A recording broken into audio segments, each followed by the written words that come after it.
like something inside you has been carrying too much for too long without relief. You still wake up, you still move, you still do what needs to be done. But something feels different now. Conversations feel distant, motivation feels forced. Even the things that used to excite you don't land the same way anymore, and that shift is hard to ignore. At first, you try to brush it off. You tell yourself it's just a phase, just stress, just a bad stretch of days. But deep down, you know it's more than that, because this feeling doesn't leave when you rest. It follows you, quietly, into every moment. And the hardest part is, you can't point to one clear reason. There's no single event you can blame, no obvious turning point. It's like something slowly changed over time, piece by piece, until you woke up one day and didn't feel like yourself anymore. Maybe it was the constant pressure, the expectations, the moments you had to stay strong when you didn't feel strong, the times you kept going even when you wanted to stop. Those moments don't disappear, they build, silently, until something inside you starts to crack. You begin to notice it in small ways. Your patience shortens, your thoughts become heavier. You question things you never questioned before, and slowly, without realizing it, you start turning that weight inward, wondering if the problem is you. That's where it becomes dangerous. Not because you're actually broken, but because you start to believe you are. And once that belief takes hold, everything you feel begins to confirm it. Every setback feels bigger. Every mistake feels more personal. But what if this isn't brokenness? What if this is a transition that just doesn't look like one? What if you've reached a point where the version of you that carried you this far can't take you any further, and now something new is trying to emerge? Because there's a stage in every person's growth where things stop making sense, where your usual ways of coping don't work anymore, where pushing harder only makes you feel more disconnected. And in that stage, it's easy to assume something is wrong. Most people try to escape it. They distract themselves, numb it, or rush to fix it. But what if this moment isn't meant to be fixed quickly? What if it's meant to be understood, slowly, patiently, without forcing an immediate answer? There is something still alive in you, even if it feels quiet right now. You wouldn't be searching for clarity if there was nothing left. You wouldn't be listening, reflecting, questioning. That means something in you is still moving, still reaching. And that part of you matters more than you think.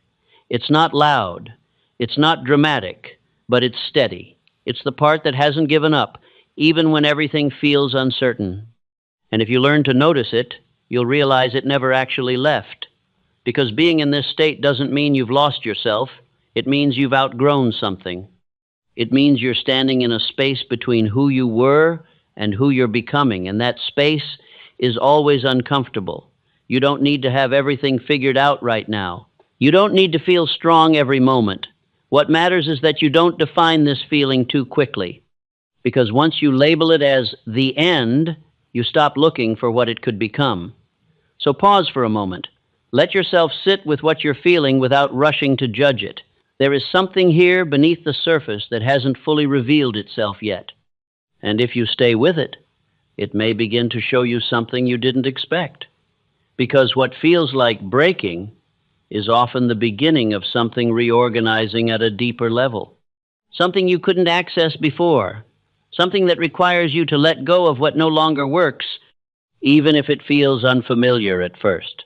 And if you can hold on just a little longer, if you can resist the urge to give this feeling a final meaning, you may begin to see that this isn't the end of your strength. It's the moment your strength starts taking a completely new form. There comes a period in the life of every individual when the familiar patterns of thought and action begin to lose their force, not because the individual has failed, but because he has unknowingly reached the limit of what his present understanding can sustain. In this period, a man may continue his daily movements, yet feel as though something within him has withdrawn its former certainty, leaving behind a strange and unfamiliar stillness. This condition is often mistaken for weakness, for society has trained men to associate strength with constant motion, constant certainty, and constant enthusiasm. Yet there exists a deeper form of strength that does not announce itself loudly, but instead begins its work quietly beneath the surface of conscious awareness. It is in this quiet turning that the foundations of a greater life are being prepared. The fatigue that accompanies this state is not of the body, for the body may rest and recover with ease. It is the fatigue of carrying thoughts, expectations, and burdens that no longer align with the deeper desires of the individual. It is the exhaustion that comes from maintaining a version of oneself that has already fulfilled its purpose, yet continues to be held in place by habit and necessity. Many who pass through this stage attempt to escape it through distraction, believing that activity alone will restore their former sense of clarity. They immerse themselves in work, in conversation, in external pursuits, hoping to outrun the feeling that follows them. Yet, the more they attempt to escape, the more persistent the feeling becomes, for it is not something that can be outrun. It is something that must be understood. It is important to recognize that no man begins to feel disconnected from his former self until he has first outgrown the conditions that once defined him. The very discomfort he experiences is evidence that something within him is seeking expansion. What he interprets as loss is often the first signal that a greater capacity is attempting to emerge. Consider the individual who has long operated under pressure, fulfilling responsibilities, meeting expectations, and maintaining strength in moments when he would rather have rested. Each of these moments leaves an impression upon the mind. Though they may seem small in isolation, their accumulation forms a weight that is carried silently, without recognition, until it begins to influence the very structure of thought itself. As this weight increases, the mind begins to alter its own rhythm. Thoughts that once came easily now require effort. Motivations that once felt natural now feel forced. Even the simple act of engaging with others may begin to feel distant, as though one is present in body but removed in spirit. This is not because the individual has lost his ability, but because the mind is in the process of reorganizing itself. At this stage, many make the critical error of turning their attention inward with judgment rather than curiosity. They begin to question their worth, their strength, and their capacity, assuming that the change they feel must be the result of some personal deficiency. This misinterpretation is one of the greatest dangers a man may face, for it leads him to build conclusions upon incomplete understanding. In truth, the mind is never idle. It is always in motion, always responding to the impressions it receives and the thoughts it entertains. When the conditions of life demand more than the current structure of the mind can support, the mind does not collapse, it begins to adapt. This adaptation, however, does not always present itself in a manner that is immediately understood.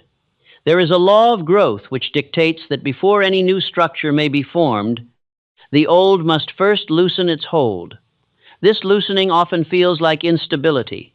It may feel like uncertainty, like confusion, like the loss of direction. Yet these sensations are not signs of failure. They are signs that the mind is preparing to reorganize itself on a higher level. History provides countless examples of individuals who have passed through such periods. Andrew Carnegie himself experienced seasons of deep dissatisfaction before discovering the principles that would later define his success. He did not interpret these moments as evidence of inadequacy, but as signals that he had not yet aligned himself with his true purpose. The difference between those who rise from such periods and those who remain confined within them lies not in the absence of discomfort, but in the interpretation of it. The one who sees discomfort as an enemy will resist it and prolong his struggle. The one who sees it as a messenger will begin to listen, and in listening, will discover the direction in which he must move. It is also during this stage that the individual may begin to notice subtle changes in how others perceive him. Though he may feel uncertain within, there is often a quiet strength that begins to emerge, one that is not rooted in outward confidence, but in inward endurance. Others may sense this change, even if they cannot fully understand it, and may begin to regard him with a different kind of respect. This respect does not come from visible achievement, but from the unseen work taking place within the mind. It is the recognition of a man who continues to stand, even when the ground beneath him feels unfamiliar. It is the acknowledgement of a presence that is no longer driven solely by external demands, but is beginning to be guided by something deeper. In such moments, it becomes essential for the individual to refrain from assigning a final meaning to his condition. The human mind has a tendency to seek closure, to label experiences quickly in order to regain a sense of control. Yet premature conclusions often lead to unnecessary limitation. To declare oneself broken is to halt the process that is attempting to rebuild. Instead, one must adopt a posture of observation. He must learn to sit with his thoughts without immediately reacting to them. He must allow the feeling to exist without rushing to eliminate it. For it is within this space of observation that clarity begins to form, slowly and deliberately. There is something within every individual that remains untouched by confusion.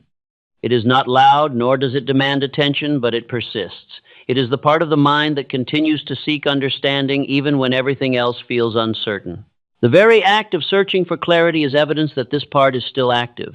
It is this quiet persistence that must be recognized and nurtured. For it is not the absence of difficulty that defines strength, but the presence of continued movement in the face of it. A man may feel uncertain. He may feel disconnected. He may feel as though he has lost his way. Yet if he continues to seek, he has not lost himself. The greatest mistake one can make in this stage is to define it too quickly. To call it an ending is to close the door on what it may become. To call it failure is to overlook the transformation taking place beneath the surface. What appears as breaking is often the rearrangement of forces that will later produce strength of a higher order. Therefore, let the individual pause. Let him resist the urge to rush forward or retreat backward. Let him remain present with what he feels, without judgment, without haste. For within this state lies the beginning of something that cannot be accessed through comfort alone. And let him affirm, not with forced conviction, but with quiet certainty.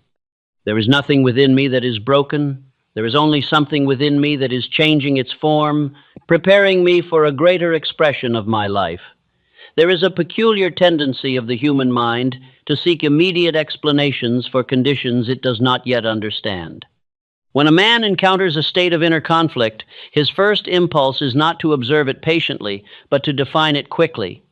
He reaches for the nearest conclusion, not because it is accurate, but because it offers a temporary sense of control over what feels uncertain. It is in this moment that many begin to form beliefs that shape the remainder of their experience. A passing state becomes a permanent identity. A temporary confusion is labeled as failure. A period of transition is mistaken for collapse. And once the mind accepts such interpretations, it begins to gather evidence to support them, reinforcing the very condition it seeks to escape. This is the subtle power of belief. The mind does not merely reflect reality, it participates in creating it. Whatever a man consistently tells himself, whether true or false, begins to influence his perception, his actions, and ultimately his results. Thus, a single misinterpretation, if repeated often enough, may grow into a conviction that governs his entire life. Fear plays a significant role in this process.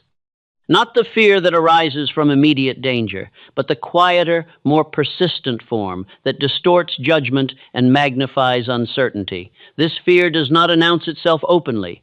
It disguises itself as logic, as caution, as realism. It whispers to the individual that something is wrong, that he has lost his way, that he is no longer capable of what he once was. Under the influence of such fear, the mind begins to narrow its focus. It turns away from possibility and fixates upon limitation. It begins to interpret neutral events as negative and minor setbacks as confirmation of deeper inadequacy. In this state, even the absence of progress may feel like evidence of decline. Yet, what the individual fails to recognize is that confusion is not the absence of direction, it is the presence of competing directions. It is the indication that the old patterns no longer suffice, and the new patterns have not yet fully formed. It is the space between what was and what will be, and though it feels uncertain, it is rich with potential. Thomas Edison, whose name is now associated with invention and persistence, passed through countless moments that could have been interpreted as failure. Had he chosen to define his efforts by their immediate results, he would have abandoned his work long before achieving success.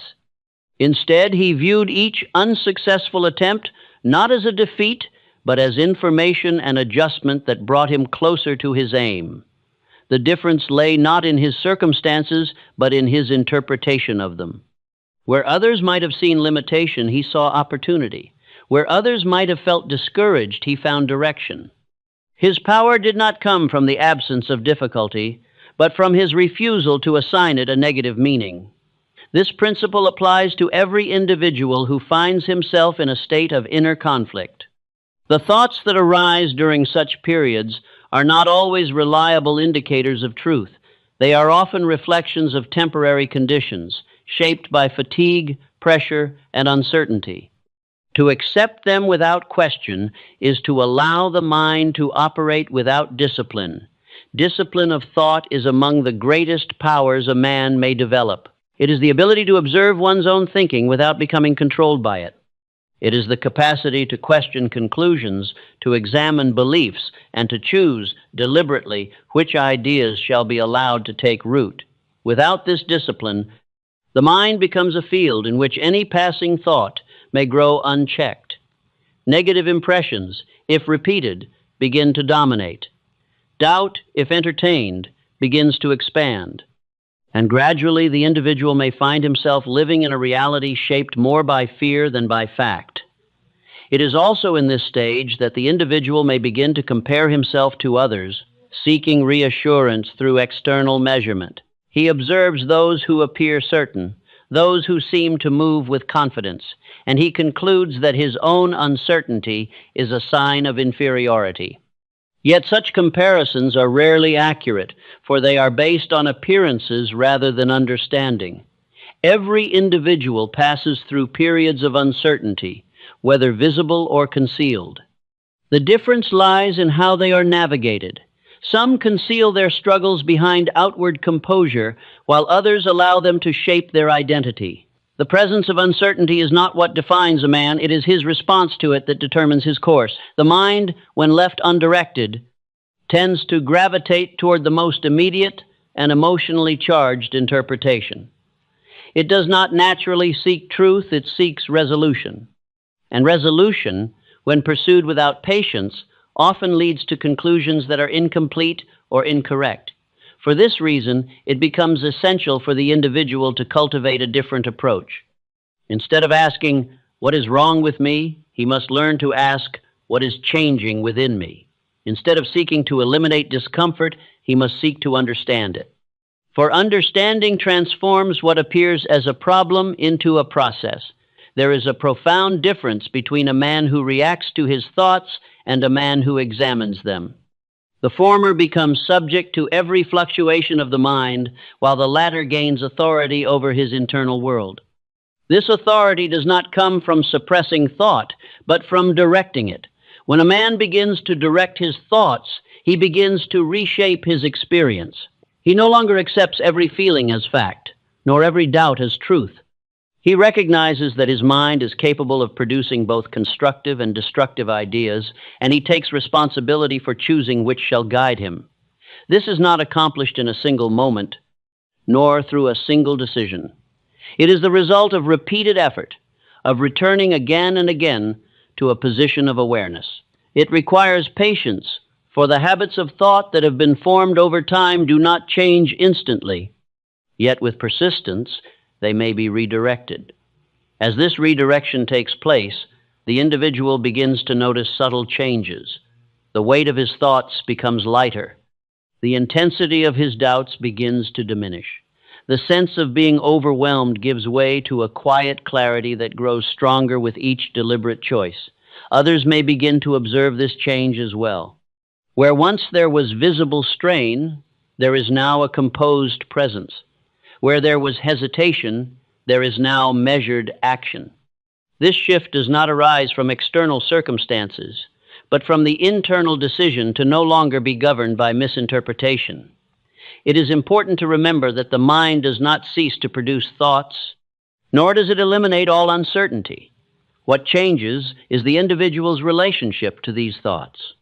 He becomes less reactive, more observant, and increasingly capable of maintaining direction regardless of internal fluctuation.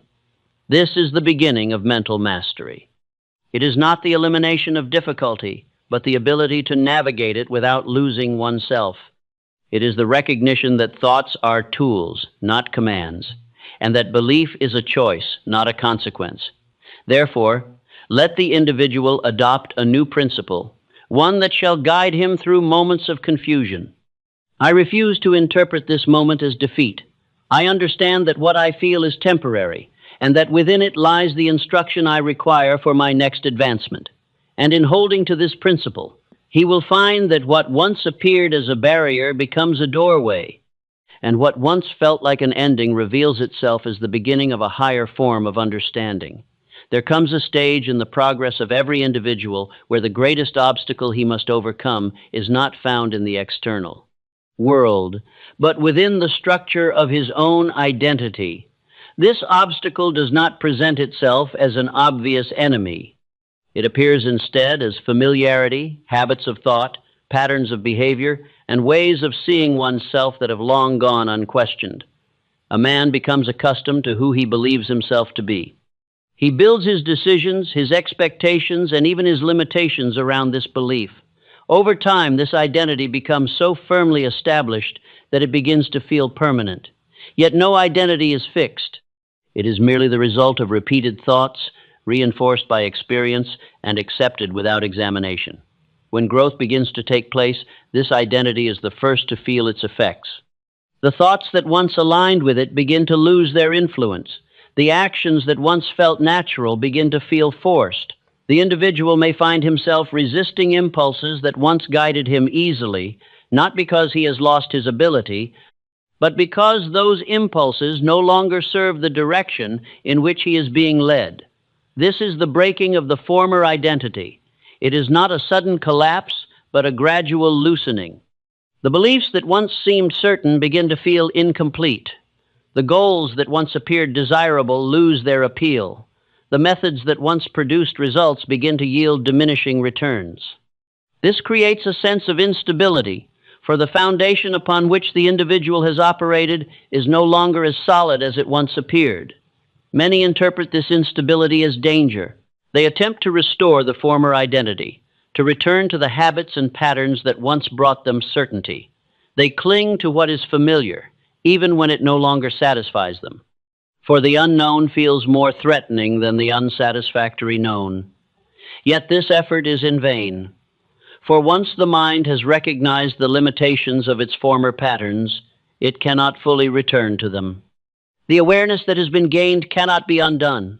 The individual may attempt to resume his former way of living, but he will find that it no longer fits him as it once did. What was once comfortable now feels restrictive. What was once motivating now feels hollow. This is the precise point at which many abandon their progress. They conclude that something has gone wrong. They believe that they have lost their drive, their clarity, or their purpose. In truth, they have lost nothing of value. What they have lost is the illusion that their former identity was sufficient for their continued growth. Henry Ford, before becoming one of the most influential figures in industrial history, faced repeated moments in which his ideas were dismissed, his methods questioned, and his direction misunderstood. Had he clung to the conventional thinking of his time, he would have remained within the limits of what was already known. Instead, he allowed his former understanding to be challenged, and in doing so, he created something entirely new. This willingness to release the former identity is the mark of every individual who advances beyond the ordinary. There exists a law which governs all progress, that no new structure may be built upon a foundation that refuses to change. The old must give way, not because it was wrong, but because it has completed its purpose. To resist this law is to remain confined within the limits of one's past. The breaking of identity is therefore not an act of destruction, but an act of preparation. It clears the space in which a greater structure may be formed. It removes the limitations that once defined the individual, allowing him to expand beyond them. It creates the conditions necessary for a new way of thinking, acting, and being to emerge. Yet this process is not without discomfort. The mind, accustomed to certainty, resists the absence of it. It seeks to regain control, to reestablish familiar patterns, to restore what has been lost. During this time, the individual may feel as though he is without direction, without stability, and without a clear sense of who he is. This feeling is not a sign of failure. It is a sign that the previous definition of self is no longer adequate. It is in this space between the dissolution of the old and the formation of the new that the individual must exercise the greatest degree of patience. He must resist the urge to define himself too quickly. He must allow the process to unfold without forcing it into a familiar shape. For it is only through this allowance that something truly new may emerge. Others may begin to notice a change during this stage. Though the individual himself may feel uncertain, there is often a quiet strength that becomes visible to those around him. It is not the strength of confidence born from certainty, but the strength of endurance born from transition. There is a steadiness in one who continues forward without full clarity. There is a depth in one who is willing to question himself without collapsing under the weight of that questioning. This depth is often recognized by others, even if they cannot fully explain it.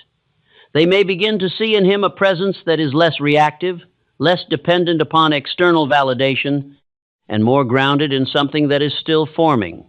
This perception, though subtle, marks the beginning of a shift not only within the individual, but in how he is received by the world. It is also during this phase that the individual must learn the value of releasing attachment, not only to outcomes, but to his previous understanding of himself. He must recognize that growth requires space, and that space cannot exist where the old is held too tightly.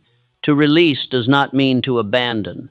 It means to acknowledge that something has fulfilled its role and is no longer required in its present form. It is an act of recognition, not rejection. The man who masters this act gains access to a level of freedom that cannot be achieved through external means.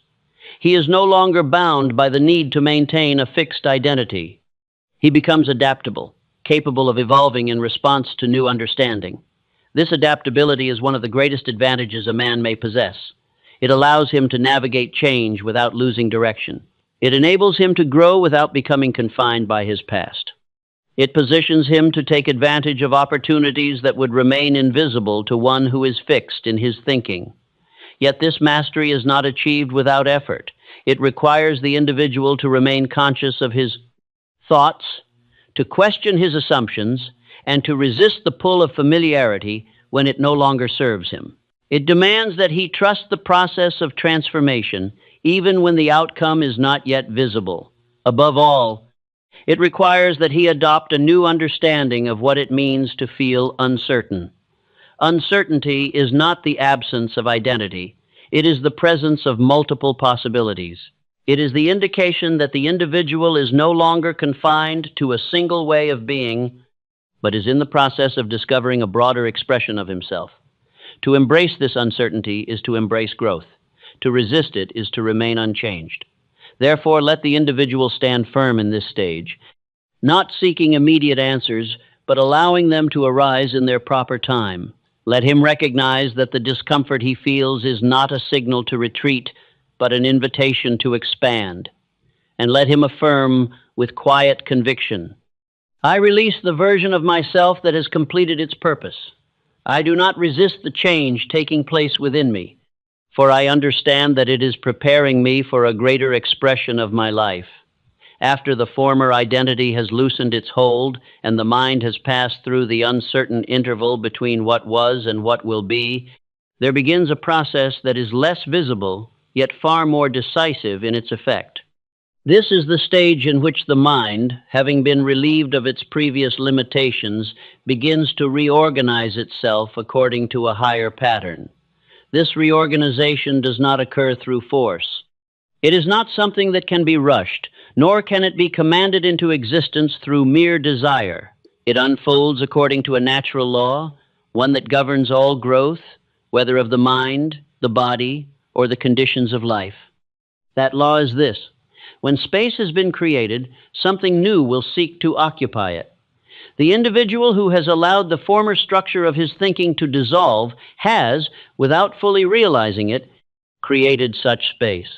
Into this space, new thoughts begin to emerge, ideas that were previously inaccessible, perceptions that were once obscured, and impulses that now feel more aligned with something deeper and more enduring.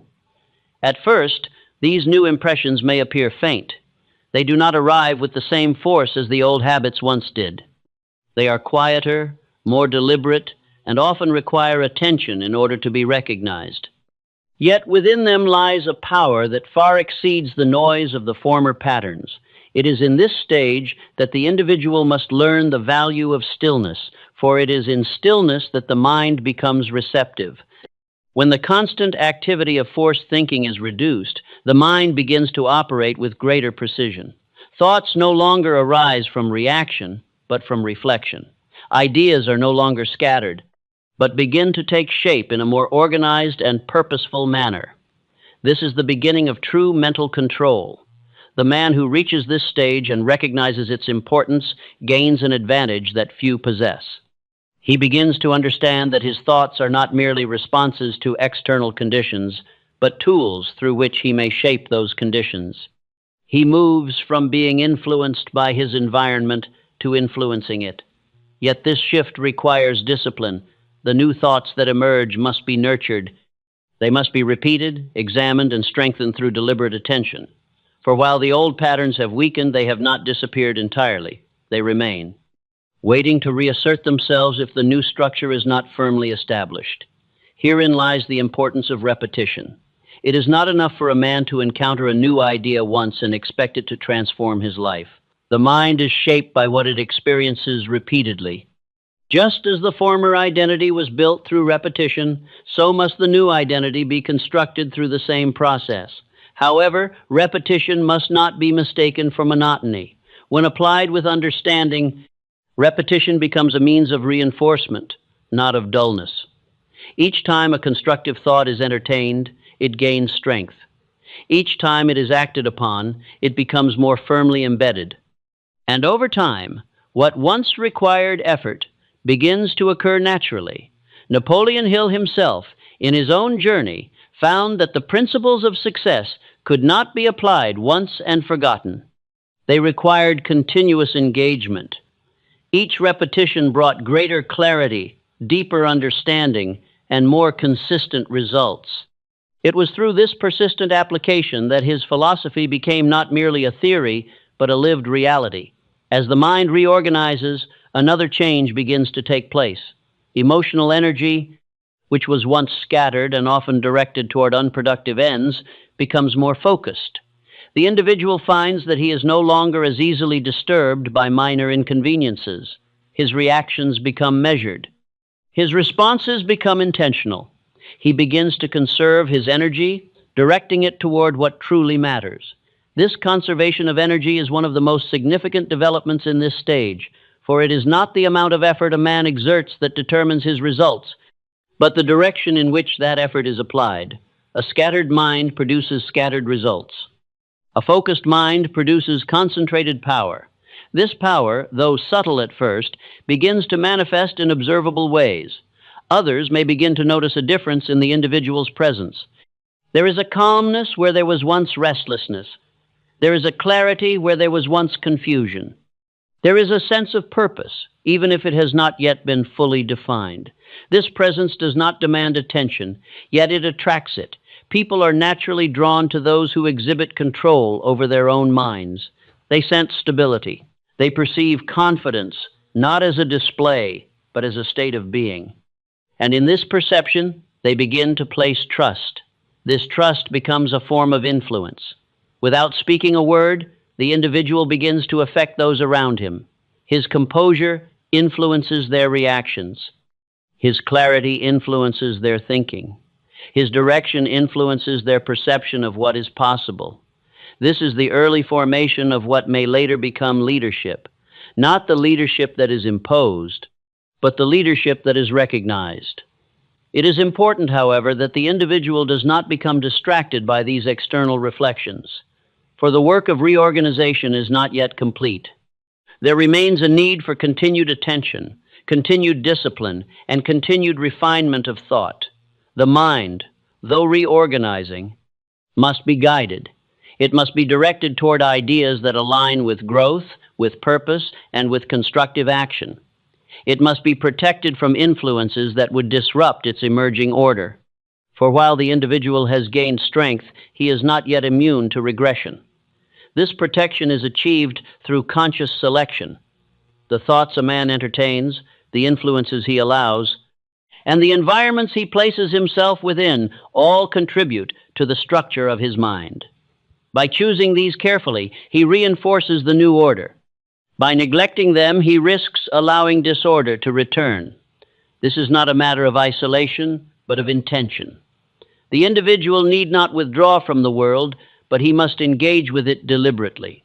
He must become aware of what strengthens him and what weakens him, and act accordingly. As this awareness increases, so too does his capacity for control. He begins to recognize patterns within his own thinking. He sees how certain thoughts lead to certain feelings, and how those feelings influence his actions. With this recognition comes the ability to intervene, to redirect, to adjust, and to refine. This is the foundation of mastery. Not mastery over others, but mastery over oneself. And it is from this mastery that all external success is ultimately derived. For no man may achieve lasting success without first establishing order within his own mind.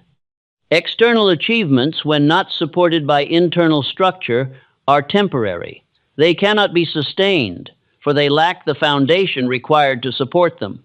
But when the mind is organized, when thought is directed, and when energy is focused, the individual becomes capable of producing results that are both consistent and enduring. He is no longer dependent upon circumstance. He is no longer subject to every fluctuation of his environment. He becomes instead a force within it. This force, though developed quietly, is unmistakable. It is the presence of a man who has begun to understand himself, who has begun to direct his thoughts, and who has begun to shape his life from within outward. And as this process continues, the next stage begins to reveal itself not through sudden revelation, but through gradual clarity. For when the mind has been reorganized, it becomes capable of recognizing something it could not previously see: direction, purpose, a definite aim. But before this aim is fully formed, the individual must remain steady within the process, trusting that what is being built within him is not accidental, but the result of a law as certain as any other. Therefore, let him continue, without haste, without doubt, and without the need for immediate answers. And let him affirm, with calm assurance, "My mind is organizing itself into a higher order. I do not rush this process, for I understand that in its completion lies the foundation of my future strength." When the mind has passed through confusion, released its former identity, and begun to reorganize itself into a higher order, there comes a moment quiet, often unexpected, when direction begins to reveal itself. It does not arrive as a sudden command, nor as a loud declaration. It emerges gradually, like light at the break of day, subtle at first, yet unmistakable once it is recognized. This is the awakening of definiteness of purpose. It is important to understand that purpose is not something that is forced into existence through effort alone. Many seek it through strain, believing that if they think long enough, analyze deeply enough, or search widely enough, they will arrive at a clear answer. Yet purpose does not respond to force. It responds to alignment. When the mind is scattered, purpose remains hidden. When the mind is burdened by conflicting thoughts, purpose cannot take form.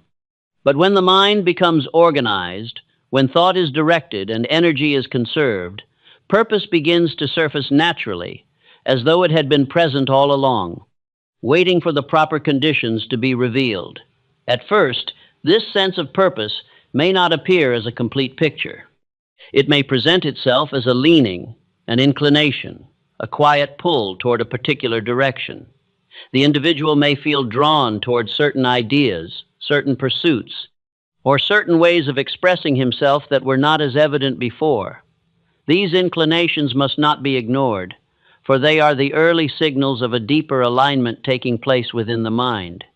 They are not random. They are the result of the reorganization that has occurred, the natural consequence of a mind that has begun to operate in harmony with itself. Many, however, make the mistake of dismissing these early signals because they do not appear fully formed. They wait for absolute certainty before they act, believing that purpose must be clear in its entirety before it can be followed. Yet such certainty rarely arrives in advance. It is revealed through movement, not before it. The man who waits for complete clarity may wait indefinitely. The man who acts upon what clarity he possesses, however small, begins to develop it further. Each step taken in alignment with this emerging direction strengthens it. Each action provides new information, new experience, and new understanding. In this way, purpose becomes clearer through participation. This is the distinction between those who discover their purpose and those who remain in search of it. Discovery does not occur through passive observation. It occurs through active engagement. The individual must be willing to move, to experiment, to follow the direction that feels most aligned, even if it is not yet fully defined. There is also a difference between external goals and internal purpose that must be understood. External goals are often shaped by influence by what others expect, by what society values, or by what appears desirable. Internal purpose, however, arises from within. It is not imposed. It is recognized. A man may pursue many goals and still feel unfulfilled, for those goals may not be aligned with his deeper nature. But when he begins to act in accordance with his purpose, even small actions carry a sense of meaning that cannot be replicated by external achievement alone. This sense of meaning restores energy.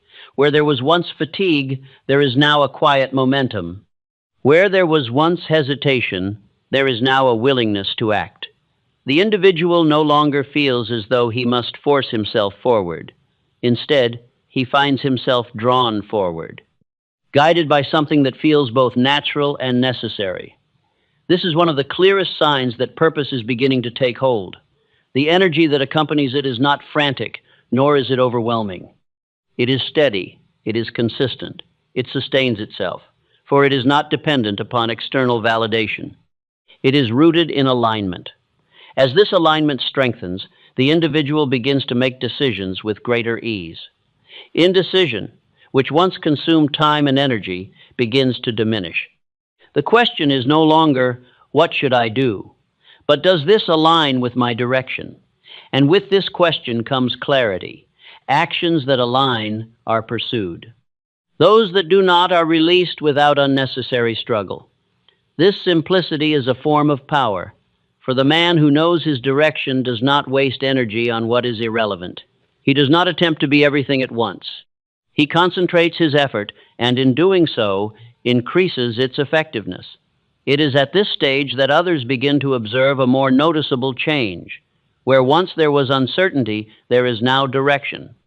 Where once there was inconsistency, there is now steadiness. The individual may not yet have achieved visible results, but there is a sense of certainty in his movement that commands attention. People are drawn to direction. They recognize it, even when it is still forming. They sense that the individual is no longer drifting, but moving with intention. This perception creates a form of influence, for others are naturally inclined to trust those who appear to know where they are going. This trust, once established, opens doors. Opportunities begin to present themselves, not by chance, but as a response to the clarity that has been developed.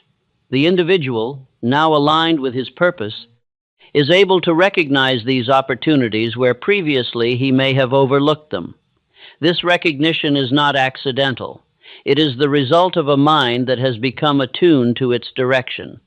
Just as a man who is focused upon a particular aim becomes more aware of everything related to it, so too does the individual aligned with his purpose begin to notice pathways that were once invisible.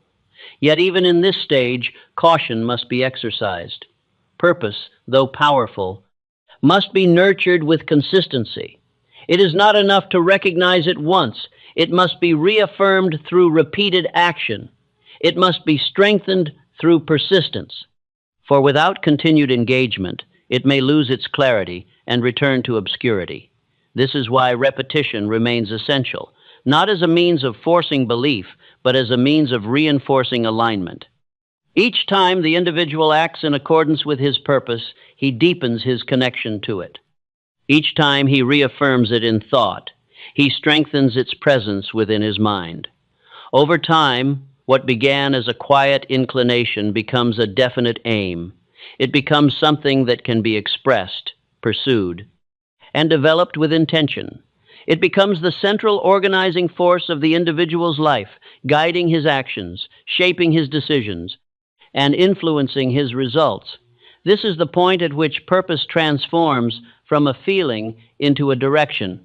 And once this transformation occurs, the individual is no longer wandering. He is no longer searching without aim. He is moving deliberately and steadily toward something that he both understands and believes in. This belief is not blind. It is grounded in experience.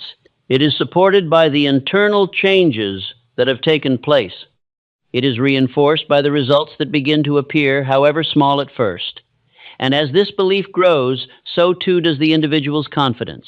Not the loud, outward display of confidence, but the quiet assurance that comes from knowing one's direction. It is a confidence that does not require validation, for it is rooted in alignment rather than appearance. Therefore, let the individual continue to move in accordance with this emerging purpose. Let him trust the direction that reveals itself through action. Let him remain steady, even when the path is